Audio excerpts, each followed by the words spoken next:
നമസ്കാരം. നമസ്കാരം. എന്തായി റിസൾട്ട്? അമ്മാവനെന്ത് പറഞ്ഞു? എന്താ നിന്റെ മുഖത്തൊരു വല്ലായ്മ? അമ്മാവൻ മാപ്പ് തന്നു. തരും, മാപ്പ് തരും. എന്റെ പ്ലാൻ അനുസരിച്ച് ഈ ലോകത്തുള്ള ഏതൊരമ്മാവനും ആദ്യം മാപ്പ് തന്നിരിക്കും. ആ കളിയല്ലേ ഞാൻ കളിച്ചത്. ഇനിയാണ് നമ്മൾ യഥാർത്ഥ പ്ലേ അങ്ങോട്ട് തുടങ്ങുന്നത്. തൽക്കാലം നമ്മൾ അമ്മാരെ വെറുതെ വിടുന്നു. നീ ഒരു പഴഞ്ചൊല്ലി കേട്ടിട്ടുണ്ടോ? കാര്യം കാണാൻ കാര്യസ്ഥന്റെയും കാല് പിടിക്കണോന്ന്. അങ്ങനെ ഒരു പഴഞ്ചൊല്ലില്ല. ഇല്ല, ഇതൊരു പുതുച്ചൊല്ല്. പക്ഷേ ഇത്തിരി കാശ് ചെലവാകും. എന്തിന്? ഒരു പുതിയ പ്ലാനിന്. പഴയ പ്ലാനിന്റെ ബാലൻസ് കുറെ കാശുണ്ടല്ലോ, അതെടുത്ത് ചെലവാക്കി. എവിടെന്ന്? അതെങ്ങനെ ബാക്കി വരാൻ? നീ പ്ലാനിൽ പറയാത്തിട്ട് കൂടുതൽ ഇടിച്ചില്ലേ? ഉപ്പ് തല്ലി പിടിച്ചില്ലേ? ഇയാൾ അരിയാക്കിച്ചാനാ? അവൻ കൂടുതലാച്ച് എന്നോട് ചോദിച്ചു. 2000 രൂപ ഞാൻ എന്റെ കയ്യിൽ നിന്ന് കൊടുത്തു. അതുകൊണ്ട് പ്രിൻസിപ്പൽ അല്ലേ? നീ ഇത്തിരി കാശും എടുത്തേ. എത്ര? 1000, 2000, 3000. എത്ര? 1000. നീ എടുക്കുന്നു. ഞാനല്ലേ പറയണത്. എടുക്കാൻ ഇപ്പനാര്? തല മാറ്റി എടുത്തു തരാം. ഗോപാലേട്ടൻ നമ്മുടെ പച്ചക്കിളി അച്ചാമ്മ അറിയോ? പച്ചക്കിളി അച്ചാമ്മ? ആ, പച്ചക്കിളി അച്ചാമ്മ അറിയാത്ത ആരാ ഈ നാട്ടിലുള്ളത്? അവൾ ഈ നാട്ടിലെ ചെറുപ്പക്കാരുടെ താപനിലയമല്ലേ?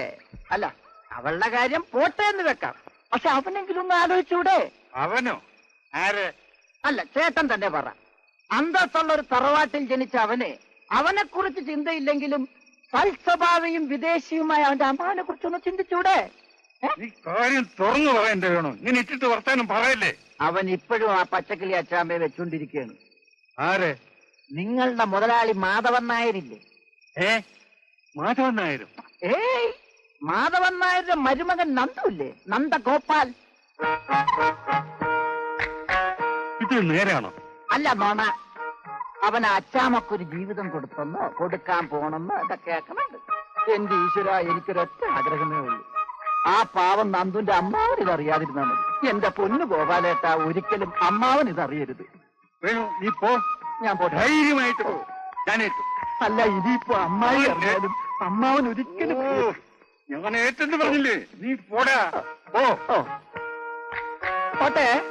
ഗോപാലനായരെ, എന്തോ? എടോ, താൻ ഈ പറയുന്നത് നേരാണോ? അത് ഇന്നലെ രാത്രി കഴിച്ച വെള്ളത്തിന് ഹാങ് ഓവറിൽ പറയുന്നതാണോ? അല്ല സാർ, സത്യമായിട്ട് അവൻ എന്നോട് പറഞ്ഞതാ. ഏതായാലും നമുക്കൊന്ന് പോയി തിരക്കാം. ആ, കേറ.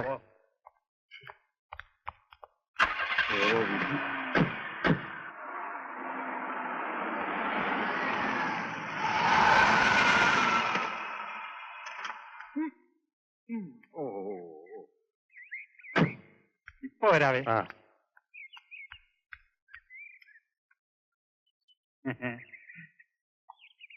ഇതിന്റെ പേരെന്താ? അല്ല, തേങ്ങാന്ന് തന്നെയല്ലേ ഇവിടെ പറയുന്നേ? അതേ, കച്ചവടമൊക്കെ എങ്ങനെയുണ്ട്?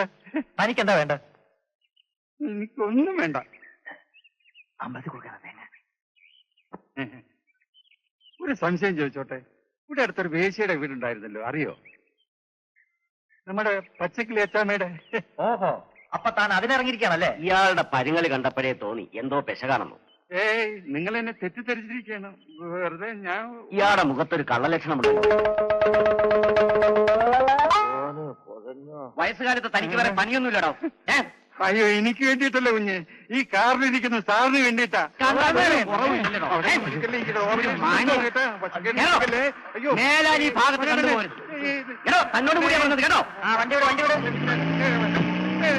ഓരോരുത്തന്മാര് രാവിലെ ഇറങ്ങും. ഈ പ്രായത്തിൽ അയാളൊരു ധൈര്യം കണ്ടില്ലേ? ചേച്ചി, സാധനങ്ങളെല്ലാം വാങ്ങിയില്ലായിരുന്നല്ലോ. ആ, പിന്നെ കാർ ഒന്ന് സർവീസിന് കൊടുക്കണം. ഞാൻ വിളിച്ച് പറഞ്ഞിട്ടുണ്ട്. ഇപ്പൊ തന്നെ പൊയ്ക്കോളൂ. ചേച്ചി, എനിക്കൊരു കാര്യം പറയാനുണ്ടായിരുന്നു. എന്താ?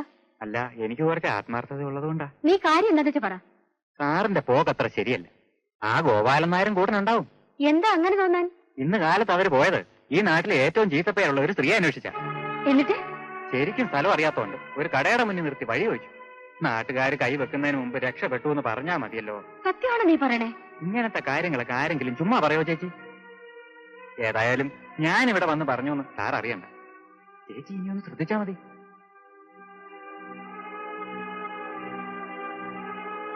എന്തൊക്കെയാ നീ പറയുന്നത്? എനിക്കൊന്നും മനസ്സിലാവുന്നു. പക്ഷേ എനിക്കൊക്കെ മനസ്സിലാവുന്നുണ്ട്. ഈ വയസ്സുകാലത്ത് നിനക്ക് ഇങ്ങനെയൊക്കെ തോന്നുന്നുണ്ടല്ലോ. വയസ്സായിരുന്നോ? ആർക്ക്? പലം പറയണമെങ്കിൽ തെളിച്ചു പറയടി. എനിക്ക് ഉറക്കം വരുന്നു. വല്ലാത്ത ക്ഷീണം. ക്ഷീണം കാണും. കാലത്ത് ഇവിടുന്ന് പോയാ അങ്ങനത്തെ കാര്യങ്ങളല്ലേ ചെയ്യണേ. ഞാനൊന്നും അറിയണില്ല എന്ന് കരുതണ്ട. നീ എന്തറിഞ്ഞെന്നാ? ഗോപാലൻ നായരോട് ഇന്ന് എവിടെ പോയതാ? കല്ല് കിട്ടാണ്ട് രണ്ടുപേരും കഷ്ടിച്ച് രക്ഷപ്പെട്ട് വന്നിരിക്കല്ലേ? കറക്റ്റായിട്ട് നിന്നോട് ആരാ പറഞ്ഞേ? എടി അമ്മണി, ഇതൊക്കെ നിന്നോട് പറയാതെ ഞാൻ കൊണ്ടു കിടക്കുകയായിരുന്നു. പിന്നെ എല്ലാരും ഭാര്യമാരുടെ സമ്മതം വാങ്ങിയിട്ടാണല്ലോ ഇതിനൊക്കെ പോവാറ്. അയ്യോ, അതല്ലടി. നമ്മുടെ നന്ദുവിനെ ഏതൊരു പെണ്ണുമായിട്ട് അടുപ്പമുണ്ടെന്നും അവിടെ പോകാറുണ്ടെന്നൊക്കെ ഞാൻ കേട്ടു. അതന്വേഷിക്കാൻ വേണ്ടി പോയതാ. വേണ്ടാത്തിന് പോയതും പോരാ, എന്നിട്ട് കുറ്റം മരുമോനും. നീ ഒന്ന് വിശ്വസിക്കേണ്ട അമ്മണി, സത്യമായിട്ട് ഞാൻ അന്വേഷിക്കാൻ പോയതാ. വേണമെങ്കിൽ നിന്റെ തലേ തൊട്ട് ഞാൻ സത്യം ചെയ്യാം. വേണ്ട വേണ്ട, അതൊന്നും വേണ്ട. 2 ദിവസം കഴിയുമ്പോ മോളിങ് എത്തുമല്ലോ, അപ്പൊ അവളുടെ തല തൊട്ട് സത്യം ചെയ്താൽ മതി. എന്നാലേ എനിക്ക് വിശ്വാസമാകൂ. അമ്മണി, സത്യത്തിന്റെ മുഖം എപ്പോഴും പോയോ? രാമേട്ടാ, രാമേട്ടോ. ആഹാ, ഇത് ആരൊക്കെയാ? രാമേട്ട വിളിച്ചേ. ഒരു രക്ഷയില്ല, ചേട്ടൻ ഭയങ്കര ഉറക്ക. ഇന്നലെ നൈറ്റ് ഡ്യൂട്ടി ആയിരുന്നു. നൈറ്റ് ഡ്യൂട്ടി ഇത്തിരി ചിക്കിളി കിട്ടുന്ന കാര്യം അങ്ങോട്ട് വരാൻ പറ. ആണോ? ഇപ്പൊ വിളിക്കാവേ. കാശെന്ന് പറഞ്ഞ ഇത്ര ആപ്റ്റുള്ള ഒരു ഫാമിലി. നീ ഒന്ന് ഉഷാറായിട്ട് വെക്കടാ. ഒന്ന് എഴുന്നേറ്റേ. ആ നന്ദും വേണം വന്നിരിക്കുന്നു. എന്തോ കാശ് കിട്ടുന്ന ഏർപ്പാടാ. ഞാൻ ഇപ്പൊ കാണിച്ചു തരാം. ഇങ്ങനെ ഇരിക്കാൻ. ഈ പ്ലാൻ വേണോ? വേണം. ദാമോട്ടൻ സമ്മതിക്കൂ? സമ്മതിപ്പിക്കണം. നിങ്ങളായിരുന്നോ? ഉറങ്ങായിരുന്നു പറഞ്ഞിട്ട് കുളിക്കായിരുന്നു. ഞാനൊന്ന് ഉറങ്ങി, എന്നിട്ട് കുളിച്ചെഴുന്നേറ്റു. അതുകൊണ്ട് നിങ്ങൾ വന്ന കാര്യം പറ. ഇന്നലെ രാത്രി ഞങ്ങൾ സ്റ്റേഷനിൽ വന്നിരുന്നു. നല്ല ഉറക്കം. എനിക്ക് നൈറ്റ് ഡ്യൂട്ടി ആയിരുന്നു, അതുകൊണ്ട് ഒന്നും ഓർമ്മയില്ല. പിന്നെന്താ വിശേഷിച്ച്? ഒരു ഗംഭീര പ്ലാനുമായിട്ടാണ് ഞങ്ങൾ വന്നിരിക്കുന്നത്. അതിന് ചേട്ടന്റെ ചെറിയൊരു സഹായം വേണം. കഴിഞ്ഞ പ്രാവശ്യം ഇതുപോലെ വലിയ പ്ലാനുമായി വന്നിട്ട് കരാട്ടക്കാരെ കൊണ്ടുവന്ന് നന്ദുവിന്റെ കാശ് കളഞ്ഞല്ലേ? എന്നിട്ടെന്തായി? ഇവന്റെ അമ്മാവൻ ക്ഷമിക്കുന്നു ഞാൻ വിചാരിച്ച. പക്ഷെ ഇത് അതുപോലല്ല. ഇതൊരു കോസ്റ്റ്ലി പ്ലാനാ. ഈ പ്ലാൻ ഏറ്റാൽ ഇവന്റെ അമ്മാവനെന്നല്ല, ലോകത്തൊരമ്മാവനും പിന്നെ ക്ഷമിക്കില്ല. അതുപോലത്തെ കടുത്ത കൈയല്ലേ. ഈ പ്ലാൻ വേണോ? വേണം. ഇതിൽ എന്റെ റോൾ എന്താ? പോലീസ് തന്നെ. ജോലി പോയി കിട്ടും. ഈ ജോലി പോയാ പോട്ടേന്ന് വെറും PC അല്ലേ. ചേട്ടനെ ഞാൻ സർക്കിളാക്കും. പക്ഷെ കുറച്ച് കാശാണ്. നീ കാര്യം പറയടാ.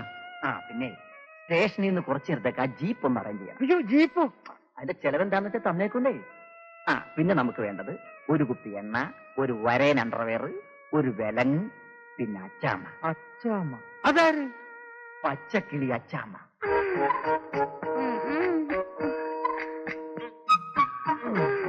അധികം സിനിമ കണ്ടില്ലായിരുന്നെങ്കിൽ ഇങ്ങനൊരു പ്ലാൻ എന്റെ മനസ്സിൽ വരുവായിരുന്നടാ നന്ദു. ചവിട്ടി കുഴക്ക് ശരിക്കും. ചവിട്ട് സിലിക്ക് ചവിട്ടിയില്ലേ, അതുപോലെ അമർത്തി ചവിട്ട്. പതുക്കെ ചവിട്ടാൻ പറ. ഇവളുടെ ചവിട്ട് കൊള്ളാൻ ഇവിടുത്തെ ചെറുപ്പക്കാർ ക്യൂ നിൽക്കുക. ഈ ദാമോട്ടനെ കാണുന്നില്ലല്ലോ. നീയെല്ലാം വേണ്ട പോലെ അറേഞ്ച് ചെയ്തിട്ടില്ലേ? ചവിട്ട് വേസ്റ്റ് ആവല്ലേ? നീ ധൈര്യമായിട്ടിരിക്കെ. അമ്മാവനും ദാമേട്ടനും ഒരുമിച്ചെത്തും. അമ്മാവൻ പച്ചക്കിളി, എന്താ ചേട്ടാ? നല്ല ചവിട്ട് തിരുമണി, ശരീരമൊക്കെ നിളകട്ട്.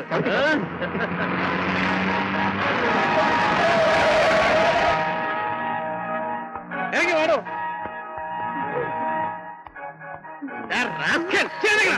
പട്ടാപ്പകല് വെള്ളോടിയും പെണ്ണുപിടി.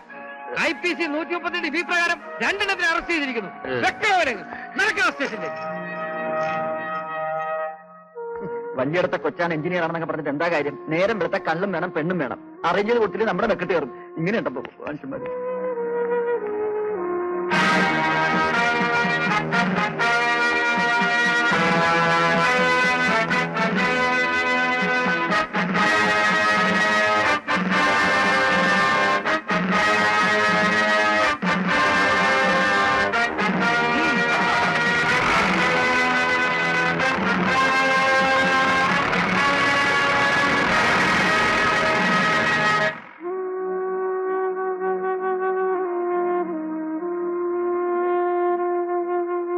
എന്താ അവന്റെ ഭാവം?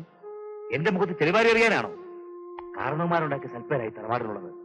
അത് കൂട്ടാനല്ലാതെ ഒരു പിടി പോലും ഞാൻ കുറച്ചിട്ടില്ല. ചെറുപ്പം മുതൽ അന്യനാട്ടിൽ പോയി കഷ്ടപ്പെട്ടിട്ടാ ഞാൻ ഈ നിലയിലെത്തിയിരിക്കുന്നത്. അവസാന കാലത്തെങ്കിലും എനിക്ക് കുറച്ച് മനസമാധാനം വേണം. മനസ്സിലായില്ലേ? നീ അവനെ ഒന്ന് ഉപദേശിക്കും. നല്ല ബുദ്ധി തോന്നാൻ ഈ വഴിപാട് നടത്തും.